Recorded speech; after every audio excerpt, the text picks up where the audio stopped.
saya dengan Siti Saani. Saya mahasiswi Universitas Emput Antular Jakarta dengan nomor NIM 1935 0002 0001. Pada kesempatan kali ini saya akan berpresentasi dengan mata kuliah Psikologi Sosial. Materi kali ini akan saya bawakan adalah interaksi sosial. Interaksi sosial adalah hubungan timbal balik antara manusia dengan manusia, atau antar individu dengan individu, individu dengan kelompok, dan kelompok dengan kelompok.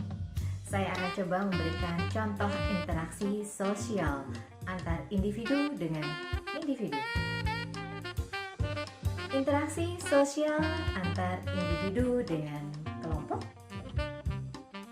Interaksi sosial antar kelompok dengan kelompok. Nah, di dalam interaksi tidak semuanya dikatakan itu adalah interaksi sosial atau kegiatan dikatakan sebagai interaksi sosial. Makanya di dalam interaksi sosial ada beberapa syarat untuk yang dinamakan terjadinya interaksi sosial. Syarat-syaratnya yaitu yang pertama, adanya kontak sosial. Yang kedua, adanya komunikasi. Kontak sosial adalah cara bagaimana masyarakat melakukan interaksi. Di dalam kontak sosial terbagi menjadi dua, yaitu primer dan sekunder. Di mana primer adalah kontak langsung atau tatap muka. Yang kedua sekunder, sekunder itu tidak dengan tatap muka atau tidak secara langsung, melainkan melalui alat atau media sebagai perantara, misalnya melalui handphone, gadget, WhatsApp, chattingan pada saat ini. Yang kedua adalah komunikasi, di mana komunikasi adalah proses penyampaian pesan kepada orang lain dan pesan tersebut dapat dipahami. Dalam komunikasi terdapat beberapa syarat, yaitu yang pertama ada komunikator atau penyampai pesan. Yang kedua pesan itu sendiri. Yang ketiga adalah medianya melalui apa. Yang keempat ada si komunikan atau si penerima pesan.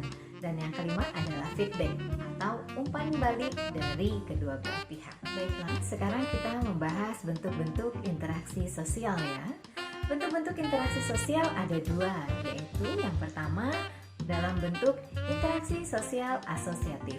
Dan yang kedua adalah bentuk interaksi sosial disasosiatif. Kita bahas satu-satu ya. Yang pertama, interaksi sosial asosiatif.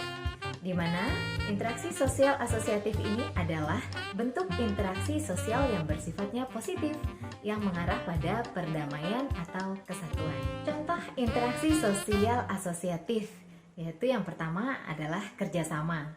Di mana kerjasama ini adalah upaya secara bersama-sama untuk mendapatkan satu tujuan bersama. Di dalam kerjasama itu ada beberapa bentuk kerjasama, yaitu diantaranya adalah bargaining.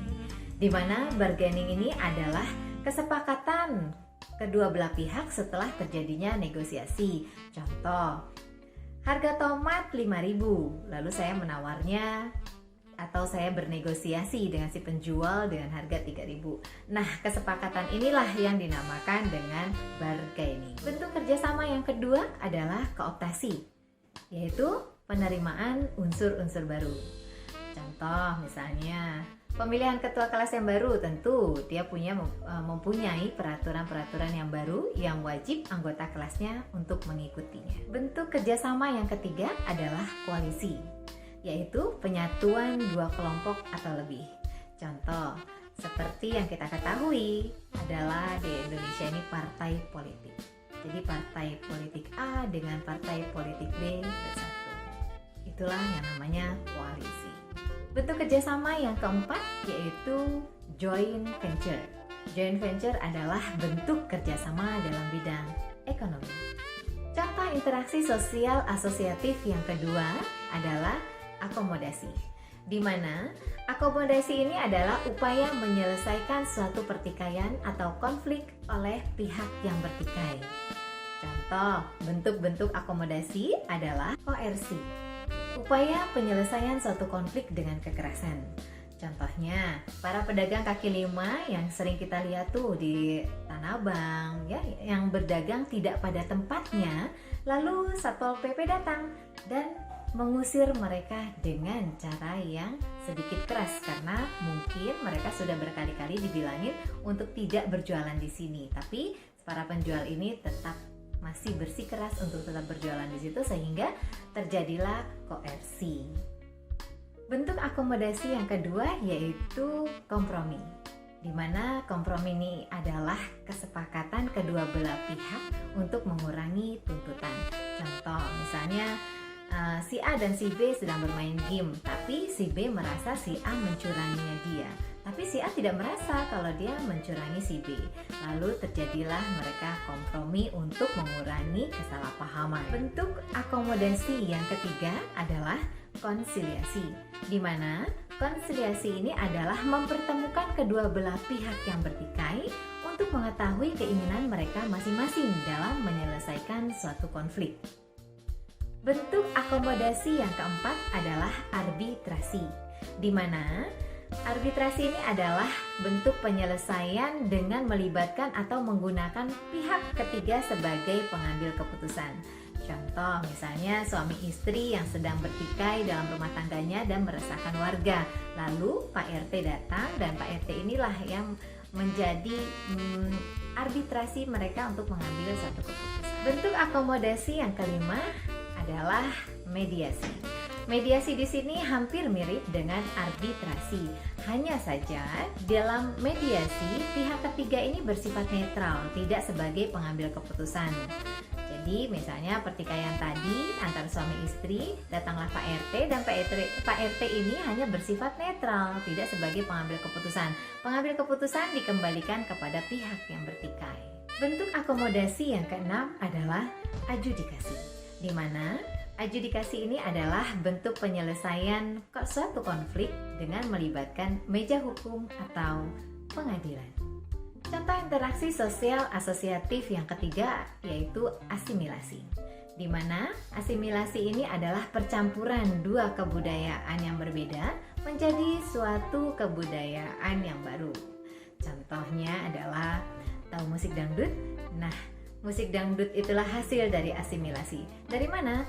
Dari musik daerah bercampur dengan musik India, melebur. Nah, hasilnya adalah musik dangdut. Contoh interaksi sosial asosiatif yang keempat adalah akulturasi, di mana akulturasi ini adalah pembauran dua atau lebih unsur kebudayaan menjadi kebudayaan yang baru tanpa harus mengurangi atau menghilangkan unsur-unsur kebudayaan lamanya. Contoh, mungkin teman-teman ada yang udah pernah ke Demak. Coba lihat di sana ada Masjid Demak. Masjid Demak itu penuh dengan unsur-unsur kebudayaan Hindu, tetapi tidak mengurangi atau tidak menghilangkan unsur lamanya, yaitu sebagai tempat ibadah kaum Muslim. Nah, teman-teman, tadi kita sudah membahas tentang interaksi sosial dalam bentuk asosiatif. Sekarang kita akan masuk ke bentuk yang kedua, yaitu interaksi sosial disasosiatif, di mana interaksi sosial disasosiatif ini adalah kebalikan dari interaksi sosial asosiatif. Kalau di asosiatif kan itu interaksi yang berbentuk sifatnya positif, perdamaian, ya, atau kesatuan. Kebalikannya kalau interaksi sosial dalam bentuk disasosiatif yaitu yang berupa perpecahan. Contohnya adalah persaingan atau kompetisi, di mana individu atau kelompok itu saling mencari keuntungan tanpa menggunakan kekerasan. Contoh, di kampus adanya kompetisi antara fakultas. Biasanya ini memicu untuk terjadinya kecurangan. Kemungkinan besar akan terjadinya kecurangan. Nah, kecurangan inilah yang menjadikan perpecahan.